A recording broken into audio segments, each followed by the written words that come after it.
সবাই ব্যস্ত, নামাজের খবর নাই, আছে কিনা বলেন? আবার কোরবানির পশু করাই করে গলার ভিতরে মারা দিয়ে সারা এলাকায় ঘোরায়, এলাকার সব থেকে বড় নেতা গরু, আছে কিনা? হ্যাঁ, কিনছে 2 লাখ টাকা দিয়ে। মালিকে বলছে আমি বড় নেতাতে বছর টাকা পয়সা একটু কম একটু বেশি করে বাড়াই বলবি, আছে কিনা? গরু কিনা 2 লাখ টাকা দিয়ে, বছর কিনা কত? 2.5 লাখ টাকা। আবার অনেকে মন্তব্য করে না একটু দাম বেশি হয়ে গেছে। কেন এত দামাদামি করার দরকার কি? ভাইয়ের আমার, দোস্ত, লৌকিকতার জন্য গরু কুরবানি, ঢাকার ঘটনা। হুজুরে গরু কুরবানি করবে, এখন মালিক বলতেছে গরু বাধা শেষ, গরু পা বাধা শেষ, এখন গরুটাকে শোয়ায় রাখছে। এখন হুজুর জবে করবে, না হুজুর দোতলা থেকে বলো হুজুর আমি আসি, তারপরে দোতলাতে আসতে দেরি হবে, গরুটার কষ্ট হবে। নাও একটু ঝামেলা আছে, আমি না আসলে এত বড় গরু কুরবানি শুরু করবে। হুজুর আসছে, আসার পরে বলে হুজুর এই ফর্দ পড়ে লিখতে একটু দেরি হয়েছে তো। দেখে বিরাট খাতার ভিতরে 7 নাম লেখা। হুজুর সবগুলো পড়েন, সবগুলো পড়েন। আপনার হুজুর হতো আপনার কম জানা, তাড়াতাড়ি পড়েন।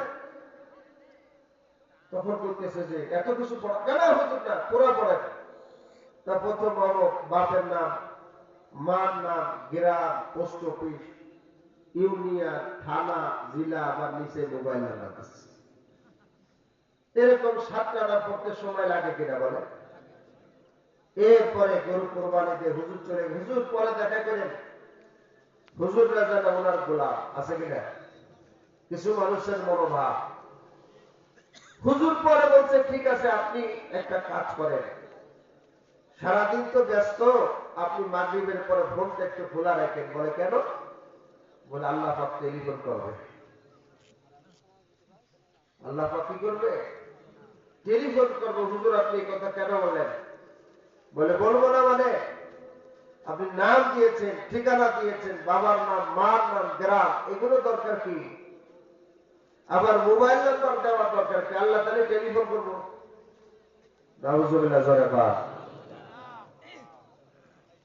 লা ইয়ানালুল্লাহ লুহুমুহা ওয়ালা দিমাউহা ওয়ালাকিন ইয়ানালুহুত তাকওয়া মিনকুম।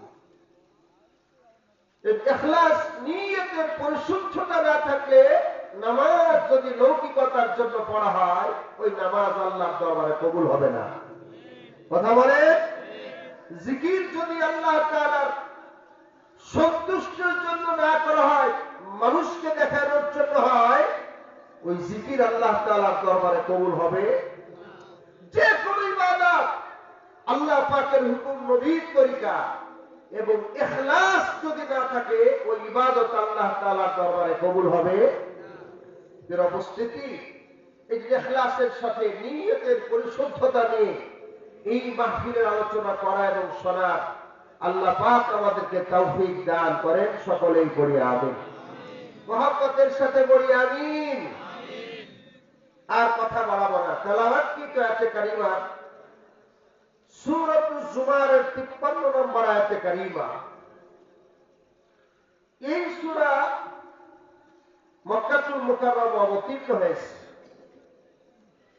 এই সূরাটির নাম সূরাতুজ জুমার করে নামকরণ এই জন্য করা হয়েছে, এই সূরার ভিতরে বেশ কয়েকটি আলোচ্য বিষয় রয়েছে। তার ভিতরে একটি আলোচ্য বিষয় তাওহীদ, এরপরে ইখলাস, এরপরে কোরআনে কারীমের মাহাত্ম্য, কিয়ামতের অবস্থা, আল্লাহ তাআলার রহমত এবং অনুগ্রহ। বিশেষ করে শেষের দিকে এসে আল্লাহ তাআলা এই সূরার জান্নাতীদের জান্নাতে যাওয়ার অবস্থা এবং জাহান্নামীরা জাহান্নামে যাওয়ার অবস্থা বর্ণনা করা হয়েছে। আল্লাহ তাআলা আলোচনা করেছেন ওয়াসিকাল্লাযীনা কাফারু ইলা জাহান্নামা যুমারা, যে কাফেরদেরকে জাহান্নামে দলে দলে তাড়িয়ে নিয়ে যাওয়া হবে। তো জুমার শব্দের অর্থ হলো দলে দলে। তো সেই কারণে যেহেতু এই সূরার ভিতরে জুমারা শব্দ 2 বার এসেছে, এই জন্য এই সূরার নাম সূরাতুজ জুমার করে নামকরণ করা হয়েছে। এই সূরার 53 নম্বর আয়াতে কারিমা তরজমা এবং তাফসীর বুঝার আগে ছোট্ট একটা ভূমিকা বুঝতে হবে। এই আয়াতে কারিমা আল্লাহ পাক রব্বুল আলামিন কেন নাযিল করতেন, অবতীর্ণ করার কারণ কি? তাফসীরে বাগাবীর ভেতরে এই আয়াত নাযিলের দুইটি বিশেষ কারণ উল্লেখ করা হয়েছে। তার ভিতর দ্বিতীয় যে কারণটি উল্লেখ করা হয়েছে হযরত উবাদা ইবনে সামিত তিনি বর্ণনা করেছেন। এই বর্ণনাটি হযরত আব্দুল্লাহ ইবনে আব্বাস রাদিয়াল্লাহু তাআলা আনহু থেকে। রাইসুল মুফাসসিরিন হযরত আব্দুল্লাহ ইবনে আব্বাস রাদিয়াল্লাহু তাআলা আনহু তিনি বলেন, এই আয়াত নাযিল হয়েছে মক্কা বিজয়ের পর।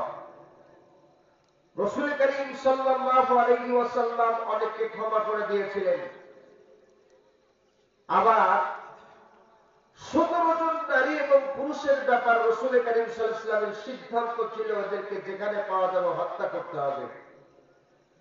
এর ভিতরে 6 জন নারী এবং 11 জন পুরুষের ব্যাপার রাসূল করিম সাল্লাল্লাহু আলাইহি ওয়াসাল্লামের সিদ্ধান্ত ছিল এদেরকে হত্যা করতে হবে, এদেরকে ক্ষমা করা যাবে না। অপরাধীর বিচার করতে হবে, ঠিক কি ঠিক না? যারা মানুষ হত্যা করেছে তাদের বিচার করতে হবে, কথা বলে ঠিক ঠিক না? ভাইয়ের আমার, দোস্ত বাবারা, এই বাংলার জমিনে পিলখানায় যারা আমাদের দেশের সৈনিকদেরকে হত্যা করেছে, হেফাজতের সমাবেশে যারা মুসলমান নিরীহ আলেম ওলামাকে হত্যা করেছে, বিভিন্ন সময় যারা ওলামা ইকরামকে হত্যা করেছে, তাবলীগের ইজতেমার ময়দানে ওলামা ইকরামকে হত্যা করেছে, নতুন সরকার এসেছে, তাদের সহযোগীরা এসেছে, তাদের বিচার বাংলার জমিনে হতে হবে, কথা বলে ঠিক না? তাদের বিচার প্রকাশ্যে হতে হবে। কারণ আল্লাহ তাআলা বলেছেন হত্যার বিনিময়ে হত্যা, কথা বলে ঠিক না? এটা আল্লাহ পাকের হুকুম, আল্লাহ পাকের বিধান। রাসূল করিম সাল্লাল্লাহু আলাইহি ওয়াসাল্লাম 17 জনের ব্যাপারে সিদ্ধান্ত নিয়েছিলেন এদেরকে ক্ষমা করা যাবে না। কতজন? কিন্তু রাহমাতুল লিল আলামিন নবী তো এর পরে অনেককে হত্যা করেছিলেন, আবার অনেককে নবী আলাইহিস সালাম বিশেষ কারণে ক্ষমা করেছিলেন। এর ভিতরে একজন ছিল আবু জেহেলের ছেলে ইকরিমা। পরবর্তীতে তিনি ইসলাম ধর্ম গ্রহণ করেছিলেন। হযরত ইকরিমা বিন আবু জেহেল রাদিয়াল্লাহু তাআলা আনহু উনার পিতা রাসূল করিম সাল্লাল্লাহু আলাইহি ওয়াসাল্লামের ফতহ মক্কার পরে, মক্কা বিজয়ের পরে রাসূল করিম সাল্লাল্লাহু আলাইহি ওয়াসাল্লামের কাছে বায়াত গ্রহণ করে মুসলমান হয়ে যায়। জোরে বলেন সুবহানাল্লাহ। উনি বলেন, ইয়া রাসূলুল্লাহ, আমি আবু জেহেলের পিতার বোন ইকরিমার স্ত্রী। আল্লাহ রাসূল সাল্লাল্লাহু আলাইহি ওয়াসাল্লাম বলেন, মাশাআল্লাহ, ভালো। বলে, ইয়া রাসূলুল্লাহ, আপনি আমার স্বামীকে হত্যার হুকুম দিয়েছেন, সে তো নিজের জীবন বাঁচাবার জন্য মক্কা থেকে চলে যাচ্ছে। ইয়া রাসূলুল্লাহ, আপনি যদি আমার স্বামীকে হত্যা করেন, আমি বিধবা হব, আমার বাচ্চারা কিভাবে? আল্লাহ রাসূল সাল্লাল্লাহু আলাইহি ওয়াসাল্লাম বললেন, তুমি কি চাও? বলে, ইয়া রাসূলুল্লাহ, ইকরিমাকে কি একটু ক্ষমা করে দেওয়া যায় না? রাসূল করিম সাল্লাল্লাহু আলাইহি ওয়াসাল্লাম বললেন, যাও ইকরিমাকে বলো সে যদি তওবা করে ফিরে আসে, আল্লাহ তাআলা তার জিন্দেগীর গুনাহ ক্ষমা করে দিবে। জোরে বল সুবহানাল্লাহ। এভাবে ইকরিমাকে আল্লাহ রাসূল সাল্লাল্লাহু আলাইহি ওয়াসাল্লাম ক্ষমা করে দিলেন। সে ফিরে আসলো, তওবা করলো, আল্লাহ পাক মাফ করে দিলেন। সুবহানাল্লাহ বলেন। রাসূল করিম সাল্লাল্লাহু আলাইহি ওয়াসাল্লাম আরেকজন অপরাধীর ব্যাপারে জানতে পারলেন। তিনি সুদূর তায়েফে গিয়ে আত্মগোপন করে আছেন। নাম হলো ওয়াহাশী। নাম কি?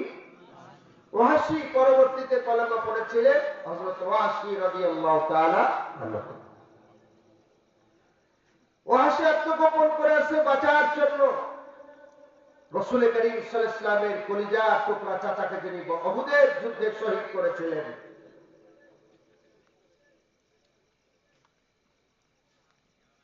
রাসূল করিম সাল্লাল্লাহু আলাইহি ওয়াসাল্লাম দূত পাঠালেন, এক ব্যক্তিকে প্রেরণ করলেন, যাও ওয়াহাশীকে গিয়ে বলো, ওয়াহাশী যদি আমি নবীর কাছে এসে আল্লাহ তাআলার কাছে ক্ষমা চাই, মাফ চাই, আমি নবীর কাছে বায়াত গ্রহণ করে, আল্লাহ তাআলা তার জিন্দেগীর সমস্ত গুনাহ মাফ করে দেবে। জোরে বল সুবহানাল্লাহ। ওয়াহাসির কাছে যখন নবী আলাইহিস সালামের দূত গেছে, যার পরে ওয়াহাসি বলে, শোনো, তুমি তো নবী আলাইহিস সালামের পক্ষ থেকে আসছো, আমাকে আল্লাহ ক্ষমা করে দিবে, কিন্তু আমার তো ভয় হয়। বলে, কেন? বলে, কোরআনে কারীমের আয়াত জানো না, আল্লাহ তাআলা এমন 3টা অপরাধ আছে, যেই 3টা অপরাধের গুনাহকে আল্লাহ পাক ক্ষমা করবেন না, কঠিন শাস্তি দিবে। 1 নাম্বার, যারা আল্লাহর সাথে শরীক করে। 2 নাম্বার, যারা অন্যায়ভাবে মানুষকে হত্যা করে। 3 নাম্বার, যারা জিনা করে, ব্যভিচার করে, আল্লাহ পাক তাদেরকে ক্ষমা করবেন না। আমি ওয়াসি তো এই 3টা অপরাধের সাথে জড়িত। আল্লাহর সাথে শরীক করেছি, অন্যায়ভাবে নবীজির চাচাকে পর্যন্ত হত্যা করেছি। 3 নাম্বার, আমি জিনা করেছি, ব্যভিচার করেছি, আল্লাহ পাক তো আমাকে ক্ষমা করবেন না। والذين لا يدعون مع الله إلها آخر ولا يقتلون النفس التي حرم الله إلا بالحق ولا يزنون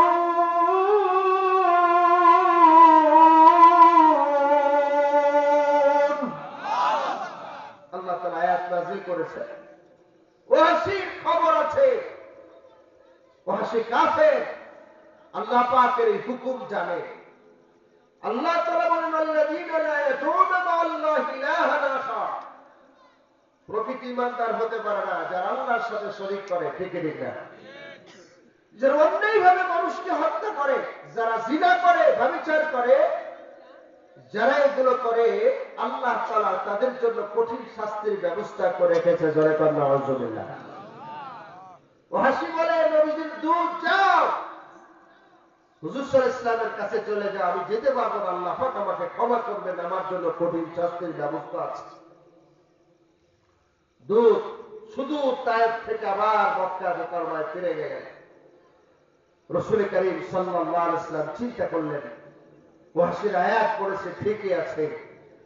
সাথে সাথে আল্লাহ তাআলা পরবর্তী আয়াত ওয়াসির ব্যাপারে নাযিল করে দিলেন। জোরে বল সুবহানাল্লাহ। আর একটু জোরে বলেন সুবহানাল্লাহ।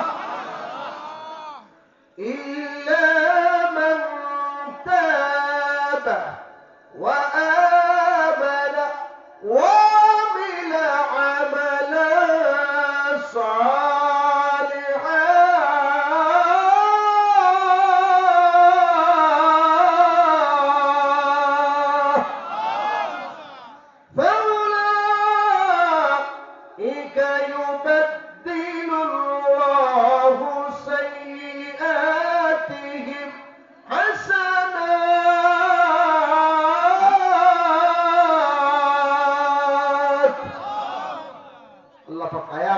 করে দিলেন।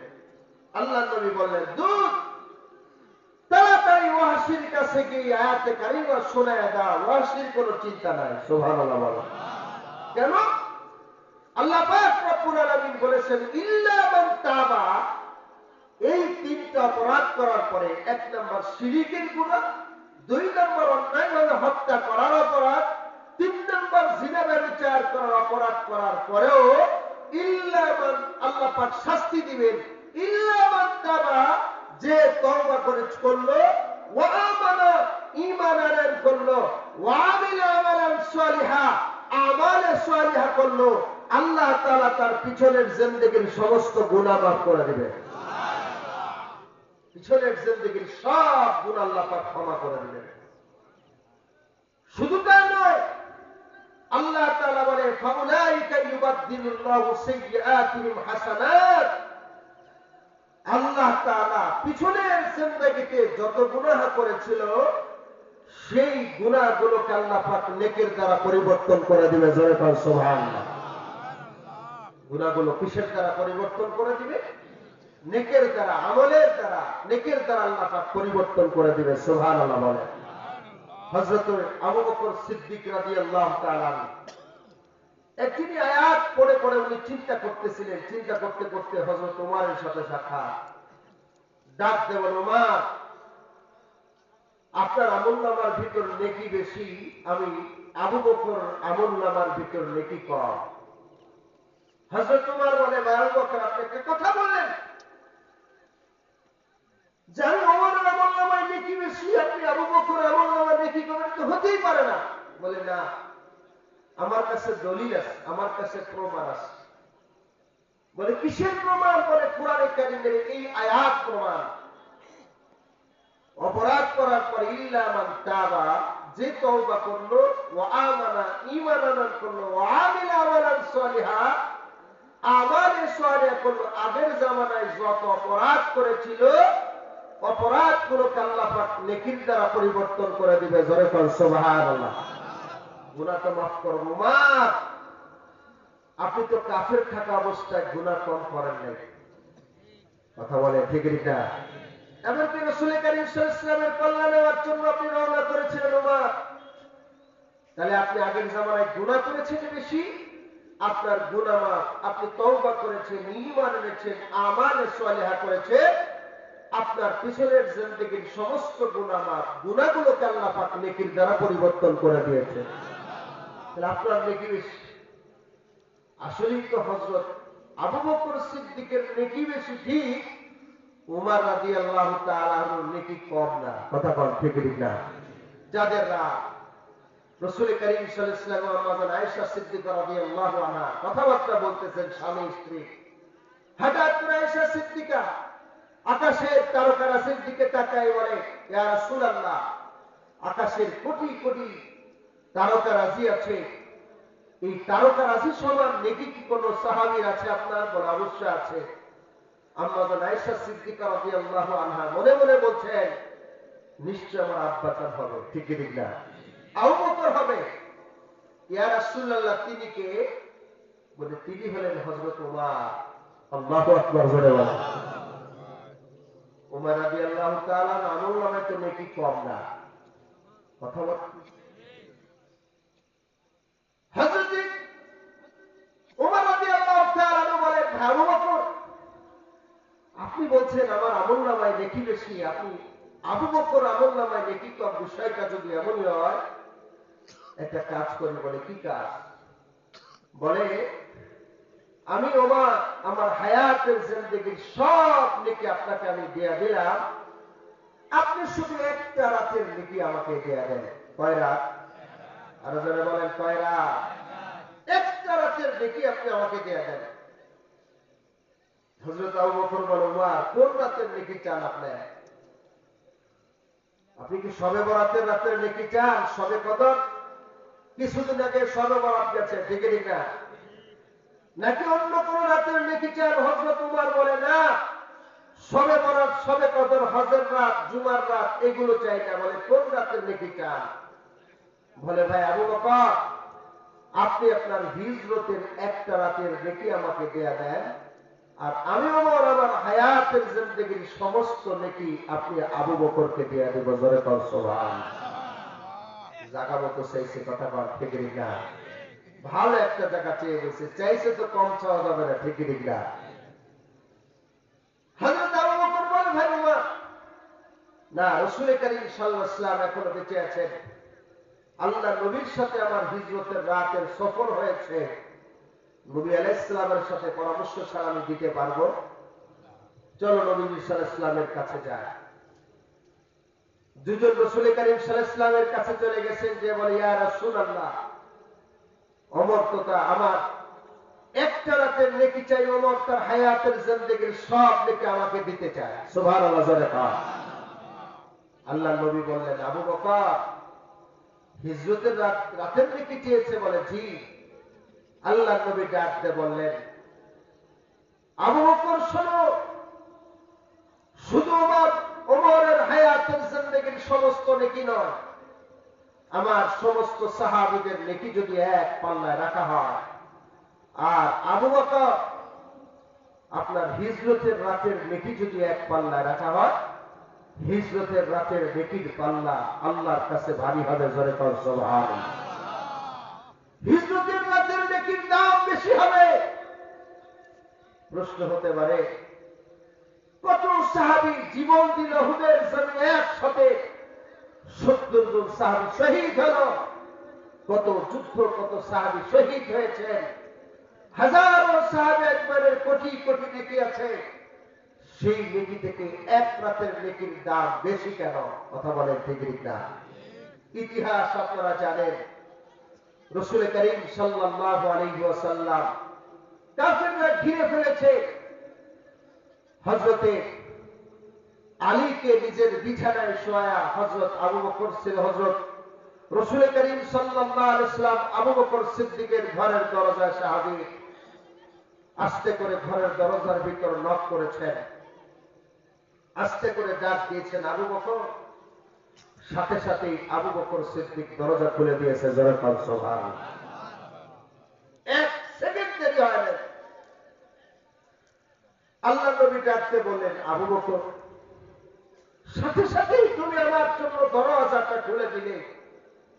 আবু বকর, তুমি কি ঘুমাও না? তোমার কি ঘুম ছিল না চোখে? সাথে সাথে আমার জন্য দরজাটা খুলে দিলে।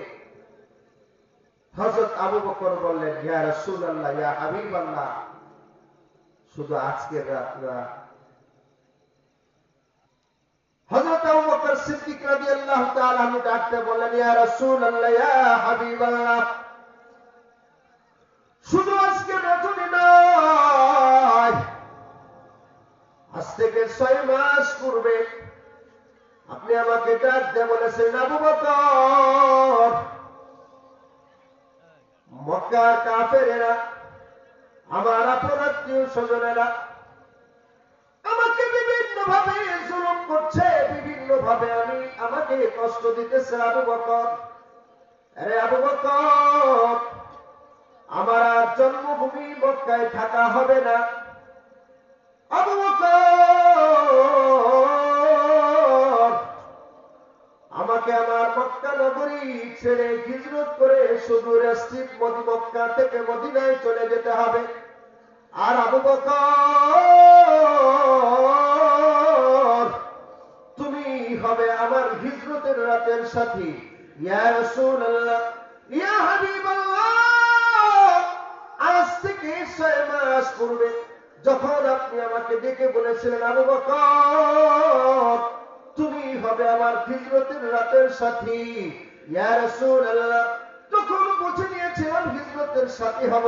হিজরত হবে রাতের বেলা, রাহমাতুল লিল আলামিন, রাতের বেলায় হিজরত করে আমি আবু বকরের বাড়িতে আসবি।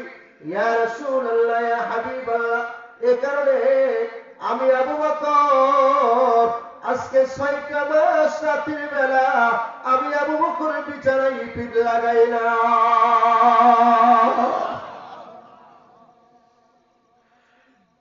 6টা মাস আমি বিছানায় পিঠ লাগাই।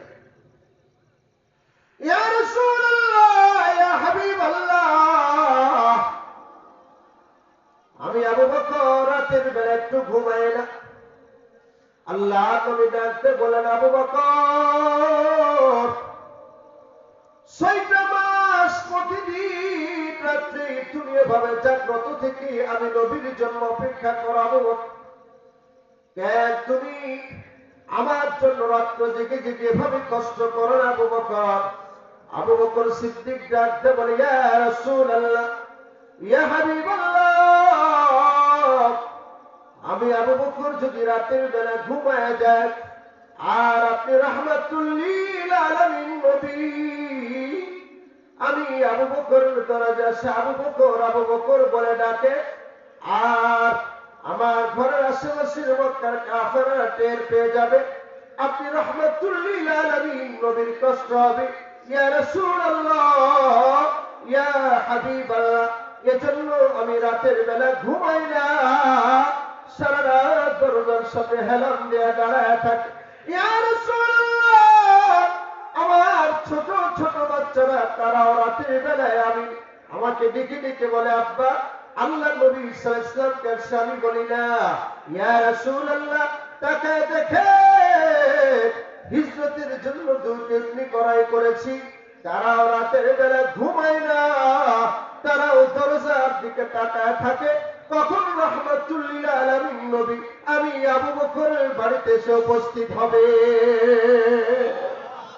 হিজরতের রাতের দাম কেন? আল্লাহর নবী রাহমাতুল লিল আলামিন বললেন, আবু বকর, রাত্র গভীর, দেরি করলে কাফেররা এসে যাবে, চলো দ্রুত আমাদের বের হতে হবে, আমাদের আত্মগোপনে যেতে হবে। রাসূল করিম সাল্লাল্লাহু আলাইহি ওয়াসাল্লাম আবু বকর সিদ্দিককে নিয়ে ঘর থেকে বের হলেন। এই ময়দানে যারা হজ করেছেন, হজের সফর যারা করেছেন, একটু খেয়াল করেন মেলে কিনা, রাসূল করিম সাল্লাল্লাহু আলাইহি ওয়াসাল্লামের যে ঘর আজও আছে, ঠিক না? দেখছেন না আপনারা? রাসূল করিম সাল্লাল্লাহু আলাইহি ওয়াসাল্লামের ঘর থেকে বরাবর কাবা বাইতুল্লাহর দিকে প্রথম হলো আবু জেহেলের বাড়ি ছিল, সেখানে এখন বাথরুম। বাম পাশে হলো সাফা পাহাড়, ডান পাশে মারওয়া পাহাড়, আর বরাবর মাকাম ইব্রাহিম, এরপরে কাবা বাইতুল্লাহর বরাবর হাজর আসওয়াদ। আর সাফা পাহাড়ের পাশেই বর্তমান সরকারের বাড়ি। আগে ওখানে পাহাড় ছিল, সাফা পাহাড় এবং পাহাড়ের মাঝখান দিয়ে বরাবর ঘড়ি টাওয়ারের এবং কাবা বাইতুল্লাহর মাঝ দিয়ে গেলে মসজিদ আবু বকর, সেখানেই ছিল হযরত আবু বকর সিদ্দিকের ঘর। সুবহানাল্লাহ বলেন। আর সিদ্দিক আকবরের ঘরের অপোজিটে একটা রাস্তা আছে, শার ইব্রাহিম, ইব্রাহিম খলিল রাস্তা, এর অপোজিটে ছিল, পাশে ছিল হযরত উমর ইবনে খাত্তাবের বাড়ি। ঘড়ি টাওয়ারের পাশে কবুতর চত্বর, কবুতর চত্বরের ডান পাশে শার ইব্রাহিম, কবুতর চত্বরের যে রাস্তাটি চলে গেল গায়ের শহরের দিকে, সেই রাস্তাটির নাম হল শারে হিজরা, হিজরাতের রাস্তা। এই রাস্তা দিয়ে রাসূল করিম সাল্লাল্লাহু আলাইহি ওয়াসাল্লাম হিজরত করেছিলেন। জোরে বল সুবহানাল্লাহ। আল্লাহ নবী সাল্লাল্লাহু আলাইহি ওয়াসাল্লাম অন্ধকার রাত, কিছু দেখা যায় না, আবু বকর সিদ্দিককে নিয়ে ঘর থেকে বের হয়েছেন। ঘর থেকে বের আল্লাহ নবী সামনে যাচ্ছেন, আবু বকর পেছনে। আল্লাহ নবী হঠাৎ করে দেখলেন আবু বকরের পায়ের আওয়াজ পাওয়া যাচ্ছে না, অন্ধকার রাত। পিছনে তাকায় দেখে হযরত আবু বকর সিদ্দিক নাই। কিন্তু রাসূল করিম সাল্লাল্লাহু আলাইহি ওয়াসাল্লাম ভালোভাবে লক্ষ্য করে দেখলে হযরত আবু বকর সিদ্দিক রাদিয়াল্লাহু তাআলা আনহু বালুর জমিনের ভিতর দিয়ে গড়াগড়ি করে সামনে আগাইতেছে। আল্লাহ নবী ডাক দিয়ে বলেন, আবু বকর, আপনি কি অসুস্থ হয়ে পড়েছেন? গড়াগড়ি করে কেন বালুর জমিনের ভিতর দিয়ে আপনি যাইতেছেন? হযরত আবু বকর বললেন, ইয়া রাসূলুল্লাহ, কিছু জমিন আছে পাথরের, পাথরের জমিনের ভিতরে হাঁটলে পায়ের কোন চিহ্ন বোঝা যাবে না। আর আমি লক্ষ্য করলাম কিছু জমিন আছে বালুকার জমিন। ইয়া রাসূলুল্লাহ, বালুর জমিনের উপর আপনি নবীর জুতার আওয়াজ, আপনি নবীর খড়মের চিহ্ন স্পষ্ট বোঝা যাবে। কথা বলে ঠিক না? আমি আবু বকরের জুতার আওয়াজ স্পষ্ট দেখা যাবে। সুবহ সাদেকের পরে কাফেররা আমাদের কদম চিনে চিনে আমাদের দিকে আগায় যাবে, আমাদেরকে ধরে ফেলবে। ইয়া রাসূলুল্লাহ, আমি আবু বকর অসুস্থ না, গড়াগড়ি করো কেন? ইয়া রাসূলুল্লাহ, আমি এজন্য গড়াগড়ি করি, বালুর চিহ্নগুলো আপনার কদমের চিহ্নগুলো যেন মুছে যায়। জোরে বলেন সুবহানাল্লাহ। এজন্য আমি বালুর জমিনের ভিতরে গড়াগড়ি করে যাই। অন্ধকার রাত, রাহমাতুল লিল আলামিন নবী আরো স্বপ্নে দেখতেছেন। আল্লাহর নবী রাহমাতুল লিল আলামিন নবী খেয়াল করে দেখলেন হযরত আবু বকর একবার দৌড় দিয়ে আল্লাহ নবীর সামনে গিয়ে দাঁড়ায়, আর একবার ডানে যায়, আর একবার বামে যায়, আর একবার পেছনে, বারে বারে আবু বকর সিদ্দিক এভাবে দৌড়াদৌড়ি করে। আল্লাহ নবী ডাক দিয়ে বলেন, আবু বকর, এভাবে তুমি একবার ডানে যা, একবার বামে যা, আর একবার পেছনে, আর একবার সামনে, কেন এভাবে দৌড়াদৌড়ি করো? আবু বকর, এভাবে তুমি যদি দৌড়াদৌড়ি করো, চলতে কষ্ট হয়, সফরের দেরি হয়ে যাবে। কি জন্য তুমি এত প্রেশান? কি জন্য এত তুমি প্রেশানি অবস্থা আছো? হযরত আবু বকর ডাক দিয়ে বলে, ইয়া রাসূলুল্লাহ, ইয়া হাবিবাল্লাহ, আমি পেছনে পেছনে যাই আর আপনি সামনে সামনে যান। এই হিজরতের সফরে আপনি বীর বাহাদুর সাহাবী হযরত আলীকে সাথে করে আনেন নাই, হযরতে ওমর ইবনে খাত্তাবকে সাথে করে আনেন নাই। আপনি আমাকে হিজরতের রাতে সফর সঙ্গী বানিয়েছেন। ইয়া ইয়া রাসূলুল্লাহ, আমি মুরব্বি সাহাবী, আমার শক্তি কম, আমার দুর্বলতা আছে। ইয়া রাসূলুল্লাহ, আমি পিছনে পিছনে যাই আর আপনি নবীর সামনে সামনে যান। আমি আমি আবু বকরের মনে হয় গিরিপথ আছে, বিভিন্ন জায়গা পাহাড়ের গর্ত আছে, পুরা মক্কা জুড়ে আপনি নবীর দুশমনে ভরা। ইয়া রাসূলুল্লাহ, কাফিররা যদি কোন গিরিপথ থেকে, কোন গর্ত থেকে যদি আপনি নবীর গায়ে তীর মেরে দেয়, কোন কাফেররা সামনে থেকে আপনি নবীর গায়ে যদি তরবারি মারেন, ইয়া রাসূলুল্লাহ, আমি আবু বকর পিছন থেকে ঠেকাতে পারবো না। এজন্য আমি আবু বকর একবার দৌড় দিয়ে আপনার সামনে যায়, আবার পিছনে যায়, ডানে আসে বামে আসে। কাফেররা যদি তীর মারে, এই তীরটা জানি সর্বপ্রথম আমি আবু বকরের সিনার ভিতরে বিদ্ধ হয়। এজন্য আমি একবার সামনে আসি, আর একবার পিছনে যাই, ডানে আসি বামে আসি। জোরে কর সুবহানাল্লাহ। আবু বকরের এক রাতের নেকির এত দাম কেন? কষ্ট করে রাসূল কারীম সাল্লাল্লাহু আলাইহি ওয়াসাল্লাম গায়ে শহরের পদদেশে যখন দাঁড়িয়েছে, আল্লাহ নবী ডাকতে বলেন, আবু বকর, আমার পায়ে প্রচন্ড ব্যথা অনুভব হচ্ছে। হযরত আবু বকর বললেন, ইয়া রাসূলুল্লাহ, ইয়া হাবিবাল্লাহ, আপনার কদম আমার দিকে আগায় দেন। যেই মাত্র আগায় দিলেন, সিদ্দিক আকবর রাদিয়াল্লাহু তাআলা আনহু রাসূল কারীম সাল্লাল্লাহু আলাইহি ওয়াসাল্লামের জুতা মোবারক খুললেন। খোলার পর দেখে পাথরের আঘাতে রাসূল কারীম সাল্লাল্লাহু আলাইহি ওয়াসাল্লামের পা মোবারক ফেটে রক্ত বের হইতেছে। হযরত আবু বকর কাঁদতেছে, ইয়া রাসূলুল্লাহ, ইয়া হাবিবাল্লাহ, দ্বীনের জন্য আপনি রাহমাতুল লিল আলামিন নবী এত কষ্ট করছেন। ইয়া রাসূলুল্লাহ, আপনি টেনশন করুন না, গায়ের সুর আমি কষ্ট করে আপনাকে পৌঁছায় দিব। জোরে কর সুবহানাল্লাহ। কষ্ট করে গায়ের সুর উপর উঠছে। উঠার পরে হযরত আবু বকর সিদ্দিক বলে, ইয়া রাসূলুল্লাহ, ইয়া হাবিবাল্লাহ, আপনি তো অপেক্ষা করুন, আমি ভেতরে যাই। পোকামাকড় থাকতে পারে, সাপ বিচ্ছু থাকতে পারে। ভেতরে গিয়ে সব পরিষ্কার পরিচ্ছন্ন করলেন। হযরত আবু বকর দেখলেন বিভিন্ন জায়গায় অনেক ছিদ্র দেখা যায়। নিজের চাদর ছিঁড়ে, কাপড় ছিঁড়ে সব ছিদ্রগুলো বন্ধ করে দিয়েছেন। একটা ছিদ্র এখন আছে। হযরত আবু বকর সিদ্দিক রাদিয়াল্লাহু তাআলা আনহু নিজের পাটা ছিদ্রের ভিতর দিয়ে আল্লাহর নবীকে ডাকতে বললেন, ইয়া রাসূলুল্লাহ, ইয়া হাবিবাল্লাহ, আপনি ভেতরে আসুন। রাহমাতুল লিল আলামিন নবী ভিতরে প্রবেশ করলেন। আবু বকর ডাকতে বলে, ইয়া রাসূলুল্লাহ, ইয়া হাবিবাল্লাহ, আপনি আমার রানের উপর মাথা দিয়ে ঘুমায় যান। জোরে বলেন সুবহানাল্লাহ। আল্লাহ নবী বললেন, আবু বকর, তুমি কি ঘুমাবা না? না ইয়া রাসূলুল্লাহ, আপনি ঘুমান, আপনি অনেক কষ্ট করেছেন, আমি আপনাকে জেগে জেগে পাহারা দিব। জোরে বলেন সুবহানাল্লাহ। সিদ্দিক আকবর রাদিয়াল্লাহু তাআলা নবীর সামনে দাঁড়িয়ে বলেছেন, ইয়া রাসূলুল্লাহ, হুব্বিবা ইলাইয়া মিনাদ দুনিয়া সালাস, দুনিয়ার ভেতরে আমি আবু বকর নিকট তিনটি জিনিস বড় পছন্দের। এক নাম্বার, আন-নাযরু ইলা ওয়াজহি, আপনি নবীর চেহারার দিকে তাকায় থাকা আমার বড় পছন্দের। জোরে বলেন সুবহানাল্লাহ।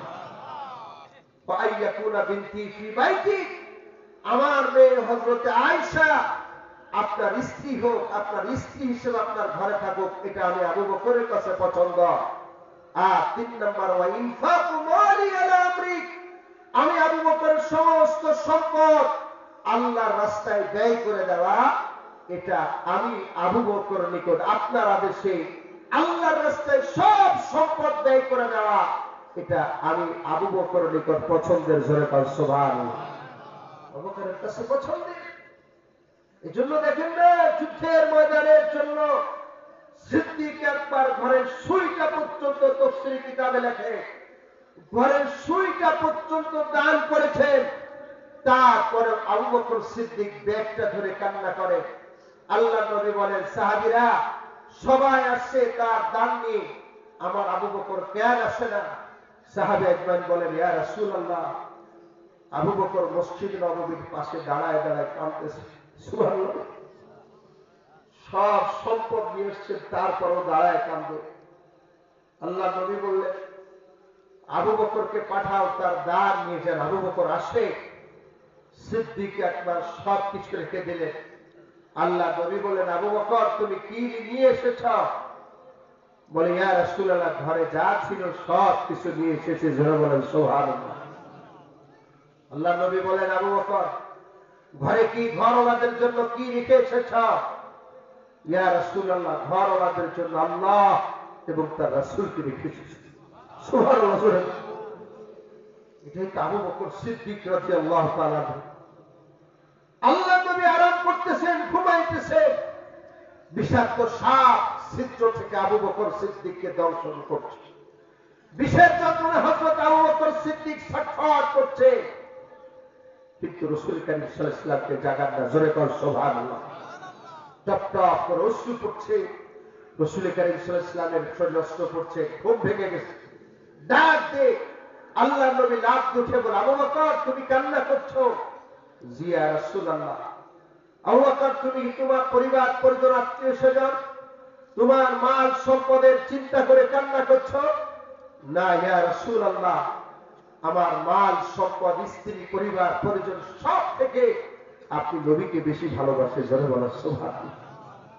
আপনি নবীকে বেশি ভালোবাসেন। আল্লাহ নবী বলেন, আবু বকর কান্না করো কেন? হযরত আবু বকর সিদ্দিক রাদিয়াল্লাহু তাআলা ডাকতে বলে, ইয়া রাসূলুল্লাহ, ইয়া হাবিবাল্লাহ, গর্তের ভিতরে বিষাক্ত সাপ পুরো প্রাণে আমাকে দর্শন করছে, এজন্য আমি কান্না করি। আল্লাহ নবী ডাক দেন, আবু বকর তোমার পাট আমার কাছে গায়ে দাও। যেই মাত্র পাটা গায়ে দিলে আল্লাহ নবী তিনার পবিত্র থুতু মোবারক পায়ে ক্ষতস্থলে লাগায় দিলেন। সাথে সাথে আবু বকর সুস্থ হয়ে গেল। জোরে বলেন সুবহানাল্লাহ। আল্লাহ নবী হঠাৎ করে লক্ষ্য করে দেখলেন, ওই গর্ত থেকে ছিদ্র থেকে বিরাট এক অজগর সাপ ফনা তুলে নবী আলাইহিস সালামকে সালাম দিয়ে ডাক দিয়ে বলে, ইয়া রাসূলুল্লাহ, ইয়া হাবিবাল্লাহ, আপনার আবু বকরকে কষ্ট দিয়েছে, আপনি নবীকে কষ্ট দিয়েছে। ইয়া রাসূলুল্লাহ, আপনি আমাকে ক্ষমা করে দিবেন। আজ থেকে বহু বছর পূর্বে আগের নবীদের কিতাব থেকে আমি জানতে পেরেছিলাম, শুনতে পেরেছিলাম, আখির জামানার পয়গম্বর যিনি হবে মক্কা থেকে এরকম ভাবে হিজরত করে ইয়াসরিবে যাওয়ার পথে এই গুহার ভিতরে 3 দিন অবস্থান করবে।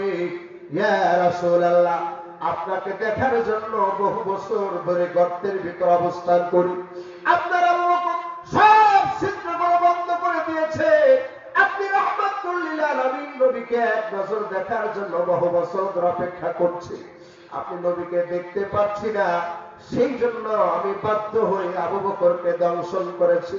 ইয়া রাসূলুল্লাহ, দয়া করে মায়া করে আপনি আমাকে মাফ করে দিবেন।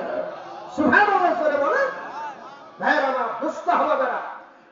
এক রাতের নেকির এত দাম কেন, এটা বুঝাইতেছিলাম। রাসূল করিম সাল্লাল্লাহু আলাইহি ওয়াসাল্লাম ওয়াহশির কাছে দূত পাঠিয়ে দিয়েছে, যাও কুরআনে কারীমের আয়াত তেলাওয়াত করে শোনায় দাও। ওয়াহশির কাছে যেই মাত্র আয়াতে কারীমা তেলাওয়াত করে শোনাইছে, ওয়াহশি বলে, শুনো, আমি নবী আলাইহিস সালামের কাছে যেতে পারবো না। বলে, কেন যেতে পারবো না? কারণ কি? বলে, কারণ হলো ইল্লা মান তাবা, আমি তওবা করব, অসুবিধা নেই। ওয়া আমানা, ঈমান আনয়ন করব, অসুবিধা নেই। আল্লাহ পাক বলছে, ওয়া আমিল আমালান সালিহা, আমালে সালিহা করার কথা, আমি আমালে সালিহা করতে পারবো। কি বলেন? এই শীতের ভিতরে ঠান্ডা পানিতে ওযু করা কষ্ট না? আর একটু জোরে বলেন, কষ্ট আছে কি আছে না? ওয়াসি বলে, আমি আমালে সালিহা করতে পারবো না। যাও রাসূল করিম সাল্লাল্লাহু আলাইহি ওয়াসাল্লামের কাছে বলো, আরো কোন সহজ পদ্ধতি আছে কিনা।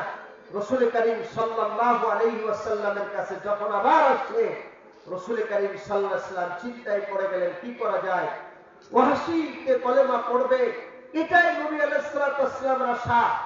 আমি আপনি হলে বলতাম, 2-4 জন গিয়ে ওয়াসিকে ধরে আনো, তাকে ফাঁসি দিয়ে দিব। কথা বলে ঠিক না? কিন্তু রাহমাতুল লিল আলামিন নবী তা করেন না। ঠিক না? রাসূল করিম সাল্লাল্লাহু আলাইহি ওয়াসাল্লাম চিন্তা করছেন ওয়াসিকে কিভাবে কলেমা পড়ে মুসলমান বানানো যায়। রাসূল করিম সাল্লাল্লাহু আলাইহি ওয়াসাল্লাম সেই ফিকির আছে। চিন্তা করছেন, সাথে সাথে আল্লাহ তাআলা সূরাতুন নিসার কোন আয়াত নাযিল করে দিয়েছে, জোরে বলেন সুবহানাল্লাহ। আল্লাহ পাক আয়াত নাযিল করে, ইন্নাল্লাহা লা ইয়াগফিরু আন ইউশরাকা বিহি ওয়া ইয়াগফিরু মা দুনা যালিকা লিমান ইয়াশা। আল্লাহু আকবার, জোরে বলেন। এই আয়াত নাযিল হয়েছে, এই আয়াত নিয়ে রাসূল করিম সাল্লাল্লাহু আলাইহি ওয়াসাল্লাম বলেন, যাও ওয়াহশির কাছে গিয়ে এই আয়াতটা শোনায় দাও, জোরে বলেন সুবহানাল্লাহ। আয়াতটা ওয়াহশির কাছে শোনায় দাও। ওয়াহশির কাছে গিয়ে আয়াত তেলাওয়াত করে শোনাও, ওয়াহশি তোমার আর টেনশন নাই, ইন্নাল্লাহা নিশ্চয় আল্লাহ পাক রব্বুল আলামিন লা ইয়াগফিরু আন ইউশরাকা বিহি, আল্লাহর সাথে যে শরীক করবে আল্লাহ পাক তাকে ক্ষমা করবেন না, ওয়া ইয়াগফিরু মা দুনা যালিকা লিমান ইয়াশা, শিরক ব্যতীত যত গুনাহ আছে আল্লাহ যাকে চান তাকে ক্ষমা করে দিবে, জোরে বলেন সুবহানাল্লাহ। ওয়াসি এখন আর টেনশন নাই, চিন্তা করার কারণ নাই, কথা বলে ঠিক না? শিরক ব্যতীত যত গুনাহ আছে তুমি যদি আমল কম করো আল্লাহ পাক সেটাও মাফ করে দিবে, জোরে বলেন সুবহানাল্লাহ। ওয়াসি বলে, ভাই এখন আমার পক্ষে যাওয়া সম্ভব না। এখানে একটা কথা বলি, অনেক মা-বোন নসিহত শোনার জন্য আসছেন কষ্ট করে। দেখো এখানে আল্লাহ পাক রব্বুল আলামিন বলছেন শিরকের গুনাহ ক্ষমা করবেন না। কিসের গুনাহ বলেন না? কিসের গুনাহ ক্ষমা করবেন না? শিরক ব্যতীত আর যত গুনাহ আছে সব গুনাহ ক্ষমা করে দিবেন কে? আল্লাহ তাআলা। কেন? শিরক কাকে বলে আপনারা ভালো করে বুঝেন। শিরক মানে শিরকাত, আল্লাহ তাআলার সাথে শরীক করা, আল্লাহ তাআলার সিফাতি এবং জাতি নামের সাথে অন্য কাউকে শরীক করা। কথা বলে ঠিক না? আপনাদের দেশে বোঝানো সহজ হবে, রিজিকের মালিক কে? আর একটু জোরে বলেন। ছেলে সন্তান দেওয়ার মালিক কে? আল্লাহ। বিয়ে করেছে অনেক বছর, ছেলে সন্তান হয় না, আছে কিনা? এখন কেউ পরামর্শ দিয়েছে বাগেরহাটের খাস জাহান আলীর মাজারে কুমিরের জন্য যদি ছাগল মান্নত করতে পারো আর বড় মুরগি মান্নত করতে পারো তাহলে তোমার ছেলে হবে। এই আকীদা বিশ্বাস অনেক মুসলমানের আছে কিনা? আরো যারা বলেন আছে কিনা? যদি কেউ এই আকীদা বিশ্বাস অন্তর ভিতর পোষণ করে যে আমার অর্থ সম্পদে বরকত হবে, আমার ছেলে সন্তান হবে, আমার জায়গা জমি উন্নতি হবে, চাকরি বাকরিতে বরকত হবে, এই জন্য যদি কোনো মাজারে মান্নত করে টাকা পয়সা দেয়, এটা ডাইরেক্ট শিরিক। শিরিকের গুনাহ আল্লাহ পাক ক্ষমা করবেন না, কথা বলতে দেরি না। ভাইরা আমার, দোস্ত হবে না, ডাইরেক্ট শিরিক। যেমন পুরুষ লোকে যারা আছে আমরাও শিরিক পছন্দ করি না, ঠিক না? কি বলেন, পছন্দ করি? আপনার স্ত্রী মনে করেন আপনার লক্ষ টাকার জিনিস ক্ষতি করে ফেলেছে, আপনার বাড়িতে আগুন লাগাই দিয়েছে কোনো কারণে, অথবা আপনার বাচ্চাটাকে আপনার স্ত্রী মেরে ফেলেছে, অপরাধ করেছে, এক সময় আপনি তাকে ক্ষমা করে দিবেন, ঠিক না? ক্ষমা করবেন কিনা? কিন্তু আপনি দেখতেছেন যে আপনার স্ত্রী, আপনি যেভাবে স্ত্রীর সাথে সম্পর্ক রাখেন অন্য কোন পরপুরুষের সাথে এইভাবে শিরকাত আছে, পরপুরুষের সাথে পরকীয়ায় জড়িত লিপ্ত, কোন পুরুষ কি ক্ষমা করবে? আরো জোরে বলেন, কোন পুরুষ কি ক্ষমা করবে? কোন পুরুষ এটা ক্ষমা করবেন না। তো আল্লাহ তাআলা শিরকাত পছন্দ করে না, আল্লাহ তাআলা শরীক পছন্দ করে না। ভাইরা আমার, দোস্ত বাবারা, আল্লাহ পাক রব্বুল আলামিন শরীক কি করেন না, পছন্দ করেন না। তো ওয়াসি বলতেছে যে না, আমি এখনো নবী আলাইহিস সালাতু ওয়াস সালামের দরবারে যেতে পারবো না। বলে, কেন যেতে পারবেন না? আল্লাহ তো শিরক ব্যতীত সব গুনাহ ক্ষমা করে দেওয়ার প্রতিশ্রুতি দিয়েছেন আয়াতে কারিমার মাধ্যমে। বলে না, আমি যেতে পারবো না। বলে কেন? বলে আল্লাহ পাক এখানে বলেছেন লিমান ইয়াশা, আল্লাহ যাকে চান তাকে ক্ষমা করবেন, যাকে চান তাকে ক্ষমা করবে। ইন্নাল্লাহা লা ইয়াগফিরু আন ইউশরাকা বিহি, নিশ্চয় আল্লাহ পাক রব্বুল আলামিন ক্ষমা করবেন না আল্লাহর সাথে যে শরীক করা। ইয়াগফিরু মা দুনা যালিকা লিমান ইয়াশা, শিরক ব্যতীত সমস্ত গুনাহ আল্লাহ পাক ক্ষমা করবেন লিমান ইয়াশা, যাকে চান তাকে। ওয়াসি বলে, যদি আমাকে আল্লাহ পাক ক্ষমা না করে? কষ্ট বুঝতে পেরেছেন? আপনাদের কি কষ্ট হচ্ছে নাকি? কষ্ট হচ্ছে, বুঝতে অসুবিধা হচ্ছে? নারায়ে তাকবীর। আপনাদের এই পাইপ গাছে এখানে একটা এয়ারপোর্ট হওয়া দরকার। কারণ আমরা ঢাকা টাকাতে যারা আসবো, দূর থেকে আসবো, তাদের কষ্ট কম হয়, ঠিক কি ঠিক না জোরে কান? কারণ এত পথ সফর করে এমনিতেও ক্লান্ত থাকে, ঠিক কি ঠিক না? তারপরে কথা বলা আরো কষ্ট, আবার যাইতে গেলে আর এক কষ্ট, ঠিক কি ঠিক না? ভাইয়ের আমার, দোস্ত আমার, একটু বুঝতে হবে, লিমাই এসা ওয়াসি টেস্টটা দিয়েছে কোথায়? আল্লাহ পাক যাকে চান তাকে ক্ষমা করবেন, যদি আমাকে ক্ষমা না করে, বিরাট একটা। আবার নবী আলাইহিস সালামের দূত চলে গেছে নবীর কাছে, ইয়া রাসূলুল্লাহ, ওয়াসিটা আরেকটা পেঁয়াজ দিয়ে ফেলছে। বলে কি, আল্লাহ পাক যাকে চান তাকে ক্ষমা করবে, যদি ওয়াসিকে ক্ষমা না করে। নবী আলাইহিস সালাতু ওয়াস সালাম চিন্তায় পড়ে গেছে, কি করা যায়। সাথে সাথে আল্লাহ তাআলা কোরআনে কারীমের 39 নম্বর সূরা 24 নম্বর পারা সূরাত জুমারের 53 নম্বর আয়াত নাযিল করে দিলেন। জোরে কাল সুবহানাল্লাহ। قل يا عبادي الذين أسرفوا على أنفسهم لا تقنطوا من رحمة الله।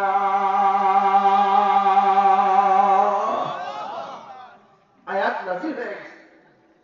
আয়াত নাযিলের পর রাসূল করিম সাল্লাল্লাহু আলাইহি ওয়াসাল্লামের আশেপাশে যে সমস্ত সাহাবা ইকরাম ছিলেন, ডাক দিয়ে বললেন, ইয়া রাসূলুল্লাহ, এই আয়াতে কারিমা শুধুমাত্র কি ওয়াহশীর ব্যাপারে নাযিল হয়েছে, নাকি পৃথিবীর সমস্ত মুসলমানদের ব্যাপারে? রাসূল করিম সাল্লাল্লাহু আলাইহি ওয়াসাল্লাম বললেন, শুধুমাত্র ওয়াহশীর জন্য না, এই আয়াত আল্লাহ তাআলা পৃথিবীর সমস্ত মুসলমান নারী পুরুষের জন্য, গুনাহগারদের জন্য নাযিল করেছে। জোরে বল সুবহানাল্লাহ। আর একটু জোরে বলেন সুবহানাল্লাহ। পৃথিবীর সমস্ত মুসলমানের জন্য আয়াত আল্লাহ পাক নাযিল করেছেন। এবার আয়াতে কারিমার তরজমা শুনি, ওয়াহশীর ঘটনা পরে বলবো সুযোগ হলে। এবার আয়াতে কারিমার একটু তরজমা শুনি। আল্লাহ পাক রব্বুল আলামিন বলেন, কুল, হে নবী আপনি বলুন, ইয়া ইবাদিয়াল্লাযীনা আসরাফু আলা আনফুসিহিম। আল্লাহ বলেন, হে আমার বান্দারা, আল্লাযীনা আসরাফু আলা আনফুসিহিম, যারা নিজেদের নফসের উপরে জুলুম করেছে, অন্যায় করে সবিচার করেছে। কিসের মাধ্যমে আমাদের নফসের উপরে জুলুম হয়? কিসের মাধ্যমে? সামনে রমজান আসছে, 11টি মাস আমরা অপরাধ করেছি, ঠিক কি ঠিক না জোরে কওয়া? কিসের মাধ্যমে অপরাধ করেছি? জিনা ব্যভিচারের মাধ্যমে, আল্লাহ কুদরতি দিলে কষ্ট দিয়েছি, ঠিক কি ঠিক না? মিথ্যা কথা বলার মাধ্যমে আল্লাহ তাআলার কুদরতি কলিজার ভিতরে কষ্ট দিয়েছি। নামাজ পড়ি না, আল্লাহ পাককে কষ্ট দিয়েছি। মাতা পিতাকে খেদমত করি নাই, আল্লাহকে কষ্ট দিয়েছি। আব্বা আম্মাকে কষ্ট দিয়েছি। নিজেদের নফসের উপর জুলুম করেছি, অন্যায় করে সবিচার করেছি। আল্লাহ তাআলা জানায় দেন, ইয়া ইবাদিয়াল্লাযীনা আসরাফু আলা আনফুসিহিম, হে আমার বান্দারা, তোমরা যারা অন্যায় করে অপরাধ করে নিজের নফসের উপর জুলুম করেছ, অপরাধ করেছ, লা তাকনাতু মির রাহমাতিল্লাহ, তোমরা আমি আল্লাহ তাআলার রহমত থেকে, দয়া থেকে, অনুগ্রহ থেকে নৈরাশ হয়ে যেও না। জোরে বল সুবহানাল্লাহ। লা তাকনাতু মির রাহমাতিল্লাহ, আমি আল্লাহ পাকের রহমত থেকে, দয়া থেকে, অনুগ্রহ থেকে তোমরা নৈরাশ হও না। দোস্ত, আজকে এখানে যে সমস্ত বালেগ নারী পুরুষ আমরা আছি, বালেগ হওয়ার পরে কোনো গুনাহ করি নাই, এমন কি একজন আছি? কথা বলে আছি যে বালেগ হয়েছি, কোনো গুনাহ করি নাই, কোনো অপরাধ আমার দ্বারা হয় নাই, আপনার দ্বারা হয় নাই, কোনো মা বোনের মাধ্যমে কোনো অপরাধ হয় নাই, এমন কি কেউ আছি? না। এই আয়াতে কারিমার অনেকগুলো আলোচ্য বিষয় আছে, সেদিকে যেমন একটা শব্দ নিয়ে আমি আজকে কিছু আলোচনা করবো ইনশাআল্লাহ। সেটি হলো আল্লাহ পাক বলেছেন, লা তাকনাতু মির রাহমাতিল্লাহ, তোমরা আমার রহমত থেকে নৈরাশ হও না। আল্লাহ পাকের রহমত কি জিনিস দেখুন। রহমত শব্দের মূল ধাতু হলো রাহা মিন রহিম, মূল ধাতু, মূল মাত্রা হলো রেহেম। রেহেম কাকে বলা হয়? আমি আপনি মায়ের গর্ভে ছিলাম, মায়ের গর্ভের যে বাচ্চাদানিকে কি বলা হয়? রেহেম বলা হয়। মায়ের গর্ভের রেহেম, বাচ্চাদানির ভেতরে আমি আপনি তিলে তিলে বড় হয়েছি। এখানে আলো ছিল না, বাতাস ছিল না, কি বলে ঠিক না? খাবার খাদ্য কিচ্ছু ছিল না। আল্লাহ তাআলা তিনার বিশেষ অনুগ্রহের মাধ্যমে আমাকে আপনাকে বড় করেছিলেন। কথা বলে ঠিক না? এই রেহেম থেকে রহমত, রেহেম থেকে রহমান রহিম আল্লাহ পাক রব্বুল আলামিন কত বড় দয়ালু, কত বড় অনুগ্রহশীল। হাদিসের ভিতর আসে কিয়ামতের ময়দানে আল্লাহ তাআলা, আল্লাহ পাক দুনিয়াতে শুধু অনুগ্রহ আর দয়া করবেন না, দুনিয়াতে তো বান্দা অপরাধ করে আল্লাহ তাআলার কাছে মাফ চাইলে আল্লাহ পাক মাফ করে দিবে। হাদিসে আসছে 100টা খুন করার পরেও আল্লাহর কাছে ক্ষমা চেয়েছে, আল্লাহ পাক তাকে মাফ করে দিয়েছে। জোরে বলেন সুবহানাল্লাহ। কিয়ামতের কঠিন ময়দানেও আল্লাহ তাআলা তার রহমত আর অনুগ্রহ আর দয়া মায়া প্রদর্শন করবে। জোরে বলেন সুবহানাল্লাহ। দুই ব্যক্তির আমলনামা পরিমাপ করা হয়েছে। কিয়ামতের ময়দানে পরিমাপ করার পর এবার দেখবে দুইজনের গুনাহের পাল্লা ভারী, আমলের পাল্লা হালকা। সাথে সাথে আল্লাহ তাআলা ফেরেশতাদেরকে ডেকে বলবেন, ইনতালিকু বিআবদাইনি ইলান নার। আমার ফেরেশতারা এই দুই বান্দাকে জাহান্নামে নিক্ষেপ করো। নাউজুবিল্লাহ। জোরে বল। আমার এই দুই বান্দাকে এখন জাহান্নামে নিক্ষেপ করো। যখন এই নির্দেশ দিবে, দেওয়ার সাথে সাথে একজন আল্লাহর বান্দা নিজে নিজেই দৌড়ায় দৌড়ায় জাহান্নামের দিকে রওনা করবে, নিজে দৌড়াইতেছে জাহান্নামের দিকে। আর একজন আল্লাহর বান্দা তার দুই হাত ফেরেশতারা ধরে টানতেছে জাহান্নামে নেওয়ার জন্য, কিন্তু সে বারে বারে মালিকের কুদরতি কদমের দিকে, মালিকের চেহারার দিকে বারে বারে তাকাচ্ছে।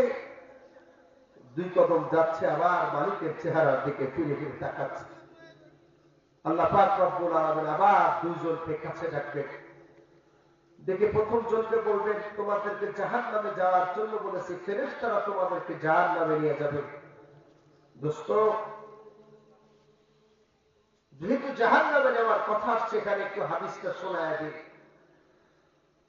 হাদিস আসছে জাহান্নামের যে 7টা দরজা হবে, জাহান্নামের যে 7টা জাহান্নাম হবে, বিভিন্ন জাহান্নামে বিভিন্ন জনকে নিক্ষেপ করা হবে। বিভিন্ন জাহান্নামে বিভিন্ন জনকে নিক্ষেপ করবে। ইহুদিদেরকে এক জাহান্নামে, খ্রিস্টানদেরকে এক জাহান্নামে, অগ্নি পূজকদেরকে এক জাহান্নামে, কাফেরদের এক জাহান্নামে, তারকা পূজকদেরকে এক জাহান্নামে, ফেরাউন তার বংশধরদেরকে এক জাহান্নামে, ইবলিস শয়তানদেরকে এক জাহান্নামে।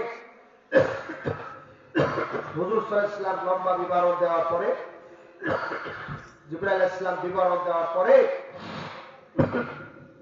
যখন জাহান্নাম শব্দের আলোচনা হযরত জিবরাইল আলাইহিস সালাম করলেন, জাহান্নাম শব্দের আলোচনা যখন শুরু করলেন, হযরত জিবরাইল আমিন চুপ হয়ে গেছে, আর কোনো কথা বলেন না। তখন রাসূল কারীম সাল্লাল্লাহু আলাইহি ওয়াসাল্লাম বললেন,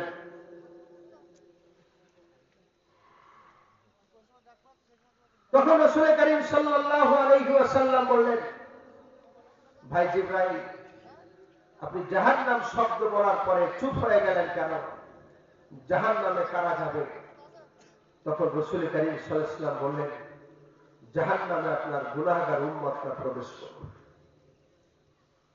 রাসূল কারীম সাল্লাল্লাহু আলাইহি ওয়াসাল্লাম এটা শোনার পরে বেহুশ হয়ে গেলেন। অনেক সময় পরে হুঁশ ফিরে পেয়েছে। এবার দেখে জিবরাইল আমিনও কাঁদে, নবী আলাইহিস সালাম কাঁদে। আল্লাহ নবী ডাকতে বললেন, ভাই জিবরাইল, আপনি জাহান্নামের ভয়ে কেন কাঁদেন? আপনাকে তো আল্লাহ পাক জাহান্নামের আগুনে জ্বালাবে না। হযরত জিবরাইল আমিন বললেন, ইয়া রাসূলুল্লাহ, ইয়া হাবিবাল্লাহ, আল্লাহ তাআলা যদি পরীক্ষা করে বিপদে ফেলে দেন, আমি জিবরাইল জাহান্নামের আগুনে জ্বলা রাখবে। দেখেন না, হারুত মারুত তারা জাহান্নামের আগুনে এখনো জ্বলছে। এবার জিবরাইল আলাইহিস সালাতু ওয়াস সালাম এবং নবী আলাইহিস সালাম দুজনই কান্নাকাটি করছে। আল্লাহ রাব্বুল আলামিন সাথে সাথে ওহীর মাধ্যমে জানায় দেন, ওগো নবী, জিবরাইল কান্না করা লাগবে না, আপনারা কান্না করছেন, আপনাদের জন্য জাহান্নামের আগুন আল্লাহ হারাম করে দিলাম। নবী আলাইহিস সালাতু ওয়াস সালাম জাহান্নামের বিবরণ দিলেন। জাহান্নামে কারা যাবে, কিভাবে যাবে?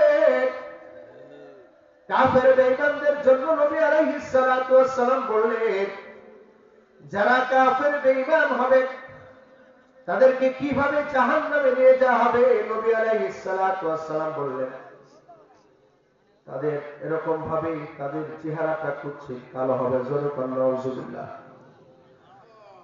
তাদের চক্ষুটা নীল বর্ণ হবে, জাহান্নামীদের চক্ষু নীল বর্ণ হবে।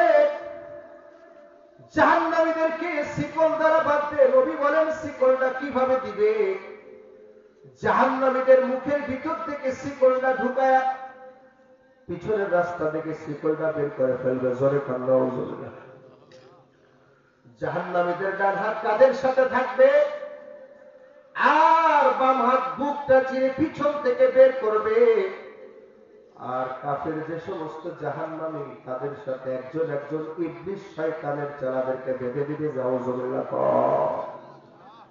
একজন শয়তানকে সাথে বেঁধে দিবে, এই অবস্থায় তাদেরকে জাহান্নামে নিক্ষেপ করবে, জোরে বলেন নাউজুবিল্লাহ। এই অবস্থায় নিক্ষেপ করবে। কিন্তু রাসূল করিম সাল্লাল্লাহু আলাইহি ওয়াসাল্লাম এই বিবরণ দেওয়ার পরে হযরত ফাতেমা যুহরা রাদিয়াল্লাহু বলেন, আব্বাজান, আপনার উম্মতকে আল্লাহ তাআলা জাহান্নামে দিবে? বলে, অবশ্যই দিবে। বলে, আপনার উম্মতকে জাহান্নামে কিভাবে নিক্ষেপ করবে?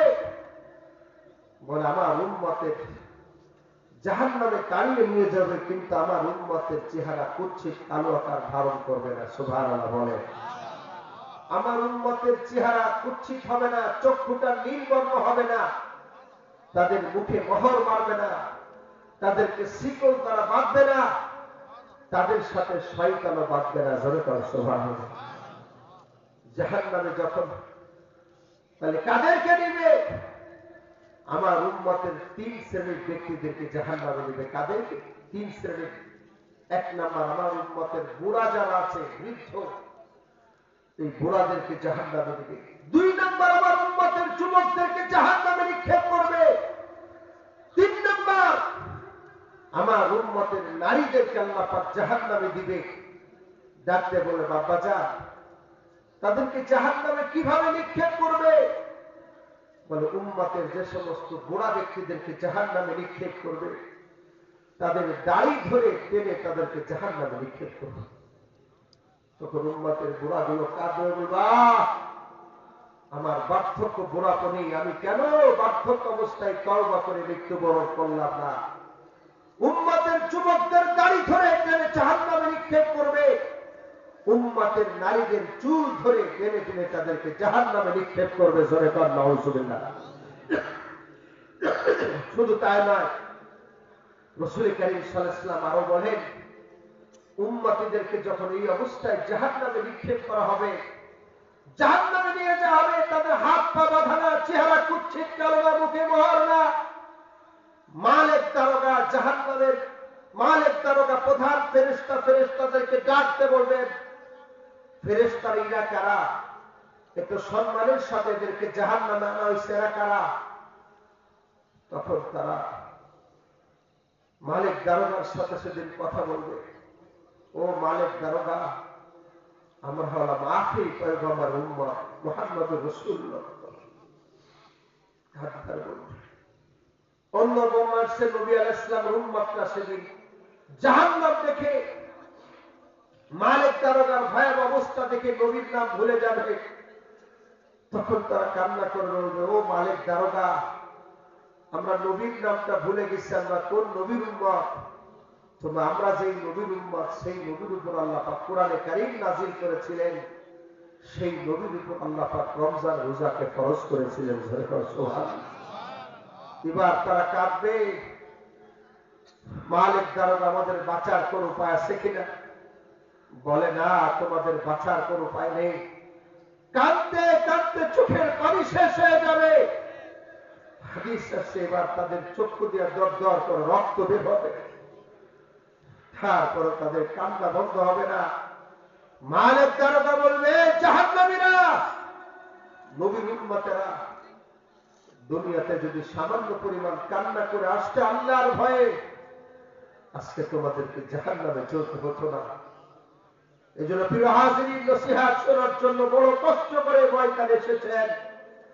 আমলি জিন্দেগি গঠন করা, হায়াতের জিন্দেগির যত অপরাধ হয়েছে সব অপরাধের জন্য আল্লাহ তাআলার কাছে খালেস দিয়ে তওবা করা, আল্লাহ যেন আমাদের হায়াতের জিন্দেগির সমস্ত গুনাহ মাফ করে দেন। জোরে করে আমিন। আর একটু জোরে বলেন আমিন। আপনাদের কষ্ট হচ্ছে? আর 2-5-10 মিনিট চলবে ইনশাআল্লাহ। নারে তাকবীর, নারে তাকবীর। আচ্ছা, তোমার রেডি করতে হবে, দেরি করা যাবে না। হুজুরের মাদ্রাসার ছেলে মোহাম্মদ করে দাওয়াত দিছে, আলহামদুলিল্লাহ বলেন। ভাই আমার দোস্ত, আমরা দেরি করবো না। এই যে মাদ্রাসার মাহফিল, সুন্দরভাবে মাদ্রাসায় লেখাপড়া হচ্ছে, আমি ছাত্রদের কাছে জিজ্ঞেস করেছি, আলহামদুলিল্লাহ বলেন। এই চরের ভেতরে এটা একটা ইউনিয়নও না, কথা বলেন। এটা 2টা ওয়ার্ড মিলে একটা এলাকা, কথা বলেন। আপনারা বড় সৌভাগ্যবান, আপনারা চরের ভিতরে একটা দিনই প্রতিষ্ঠান পেয়েছেন, কথা বলেন, ঠিক না? আজকে 3টি ছেলে পাগড়ি নিল, এরা একসময় মাওলানা হবে, মুফতি হবে, মুহাদ্দিস হবে, কথা বলেন। আল্লাহর ফজলে এরা বড় আলেম হবে। এই এলাকার ভিতরে, এই মাদ্রাসার ভিতরে আমি আরো বেশি খুশি হয়েছি। এই মাদ্রাসার ভিতরে কোনো বোর্ডিং নাই। এই মাদ্রাসায় প্রায় 150-র বেশি ছাত্র লজিং খেয়ে লেখাপড়া করছে। নিঃসন্দেহে এই এলাকার মানুষ বড় সৌভাগ্যবান। জোরে বল সুবহানাল্লাহ। নিঃসন্দেহে এলাকার মানুষ অনেক দামি, আল্লাহর কাছে এলাকার মানুষ অনেক পছন্দনীয়, কথা বলে, ঠিক না? আজকে এরকম অবস্থা সারা বাংলাদেশে বহু প্রতিষ্ঠানে আছে যে লজিং রেখে ছাত্রদের ইলমে দ্বীন শিখার সুযোগ করে দিয়েছে, আলহামদুলিল্লাহ বলেন। প্রিয় ভাইয়েরা আমার, দোস্ত আহবাবেরা, এই দ্বীনি প্রতিষ্ঠানে, মাদ্রাসায় যারা সাহায্য সহযোগিতা করবে, আমার আগে হযরত আলোচনা করেছেন, আল্লাহ তাআলা তাদের দুনিয়া এবং আখিরাতের কামিয়াবি দান করবেন, কথা বলে, ঠিক না? কাসেম নওতবী রাহমাতুল্লাহি আলাইহি দারুল উলুম দেওবন্দের মানি ছিলেন, মাদ্রাসার ছাত্রদের খেদমত করেছিলেন। কিয়ামত পর্যন্ত কাসেম নওতবীর নাম স্বর্ণাক্ষরে লেখা থাকবে, কথা বলে, ঠিক না? এত বড় আলেম, এত বড় দারুল উলুম দেওবন্দ মাদ্রাসার বাণী মুহতামিম, যখন ভর্তির সময় হয়েছে তালবে ইলমের কি খেদমত করেছেন। ভর্তির সময় যখন হয়েছে, দূর দূরান্ত থেকে ছাত্ররা ভর্তি হওয়ার জন্য আসছে, উনি মাদ্রাসার ছাত্রদেরকে যারা ছিলেন ঘুম পড়ায়া সাধারণ পোশাক পরে উনি রেল স্টেশনে চলে গেছেন। জোরে বল সুবহানাল্লাহ। স্টেশনে যে উনি ঘোরাফেরা করতেন, যে রেল আসত, আসার পরে ছাত্ররা বড় বড় ট্রাম ব্যাডিং নিয়ে নেমেছেন। নামার পরে এত তো ভ্যান রিক্সা তখন ছিল না, কোন কুলি নেই বলে কোন কুলি আছেন। কাসেম নওতবী রাহমাতুল্লাহ নিজে যে বলতেন, বাবা আমার কাছে যাও, আমি তোমাদের কুলিগিরি করি।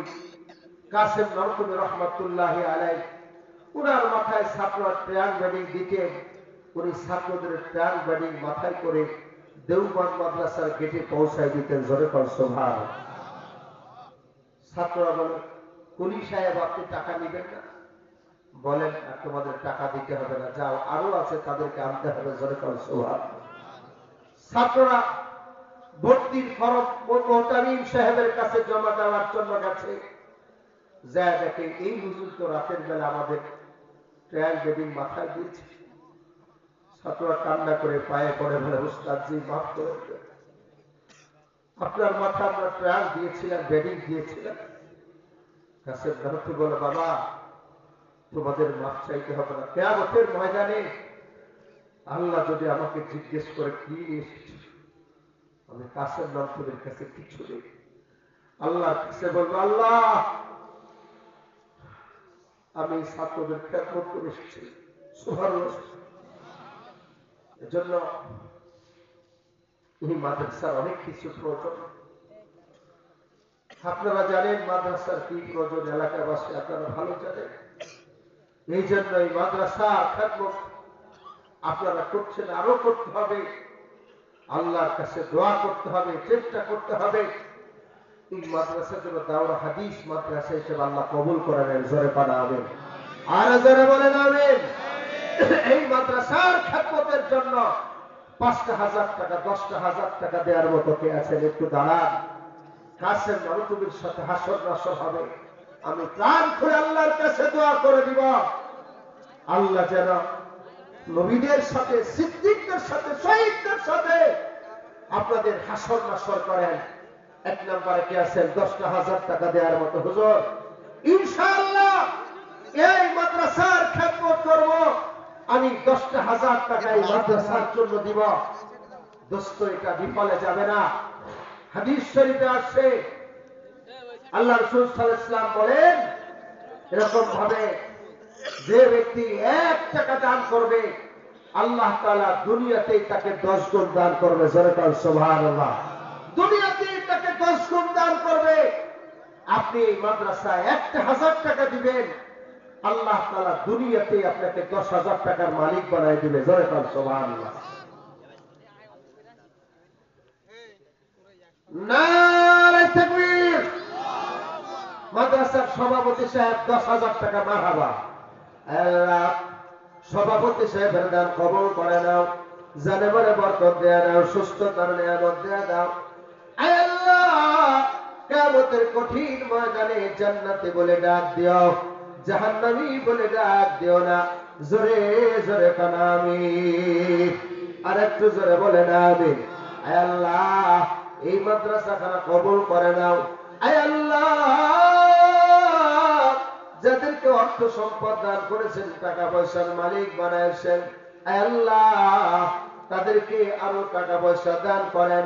মালিক রে, এই দ্বীনি প্রতিষ্ঠানের জন্য বেশি বেশি করে দান করার তৌফিক দেন। জোরে কানা আমিন। নারে তাকবীর। মাদ্রাসার ক্যাশিয়ার সাহেব ১০,০০০ টাকা মারহাবা।